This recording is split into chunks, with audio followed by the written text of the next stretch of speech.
Come here, what you doing? Your ears are broken, fix them. All right, quick little video for the Charlene.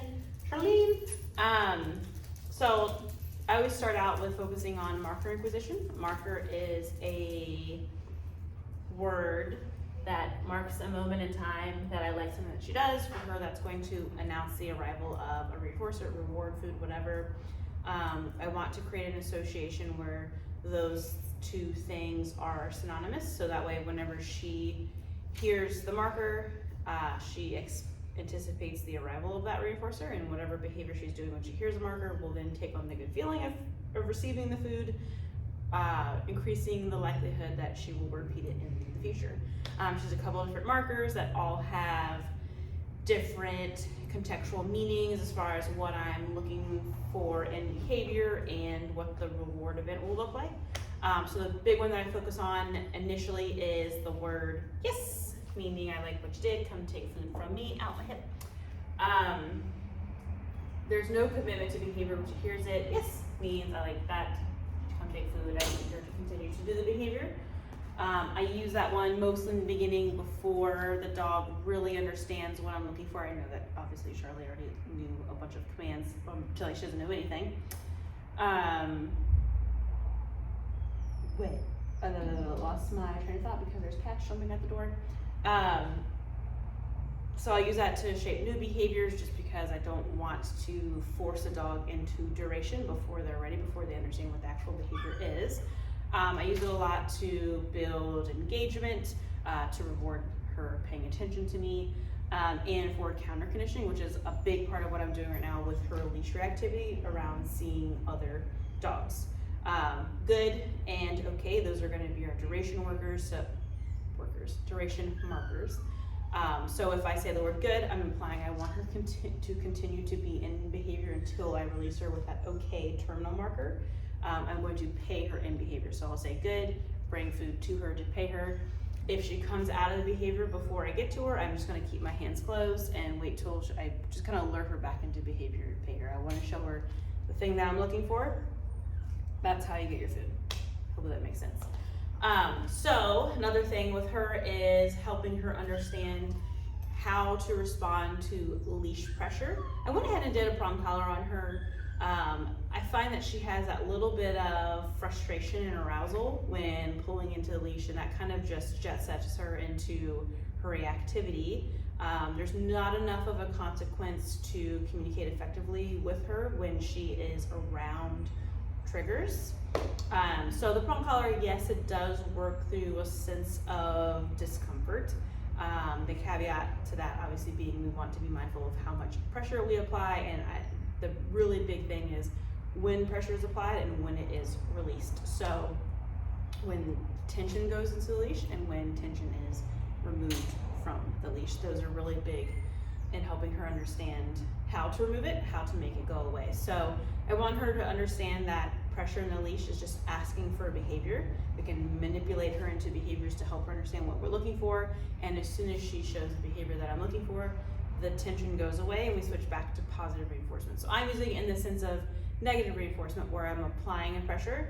The removal of the pressure reinforces the behavior that we're looking for. So a really big thing with her when we're out walking, when she sees the things that she perceives as triggers, I'm not going to wait until she's actually reacting and barking and posturing towards them and things like that.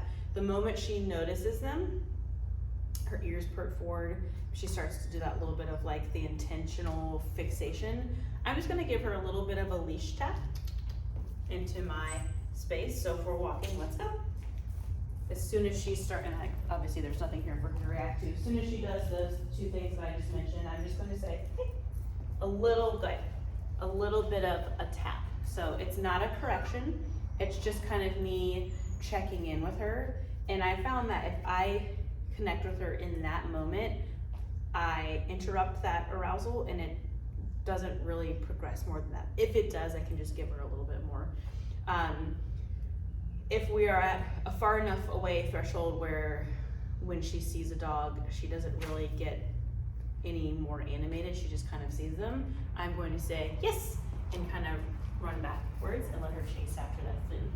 So I'm gonna balance those two things where she sees a dog, she gets payment from me, the reward comes from me and not from them. So I'm decreasing their value and making them a good, positive thing.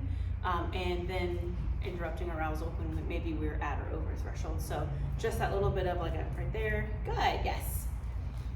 So right there was somebody walking out the door. So she went and looked at them. I just get that little check-in. When she looked back at me, yes, paid her. So I'm kind of showing her where her values are, where her advantages are, and helping her stay in a calmer state of mind. We'll go over much more at the prong call when we do our final lesson together. But it is working really nicely with her. She's not responding to it in a negative way at all. I'm showing her that, hey, let's go.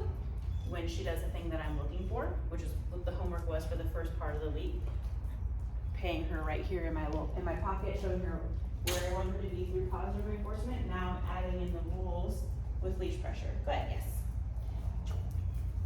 Very good. But I like for dogs to understand, sit, good. I want them to understand leash pressure and how to remove it, so that way when we're in an environment, good, where there are a lot of competing motivators and she's not motivated by what I have to offer, if I need her to do that behavior regardless of that, I need to be able to effectively guide her into behavior. And if she doesn't understand what the leash is asking, then there's going to be a lot of conflict and fighting and resisting that leash pressure. So in a very neutral environment, I'm going to teach her that if she responds to the leash pressure by doing the behavior that I'm asking, that it goes away so that she understands it. Yada, yada, yada. So down, good. Down, good. Good. No, down, good. No, down. No, we're not doing that. Crush you for teaching her this, because now every time I do down, she just starts to R-O-L-L over. Good. Down. Good. Very nice. Okay. Yeah, so we gotta work on that duration a little bit. We haven't really done a lot with the down because she's always rolling over. Very good. All right, if you have any questions, that was kind of all over the place. I'm getting ready to go into a lesson, so I wanted to make sure I got that video out before I lost my social battery juice. All right, come on, girl.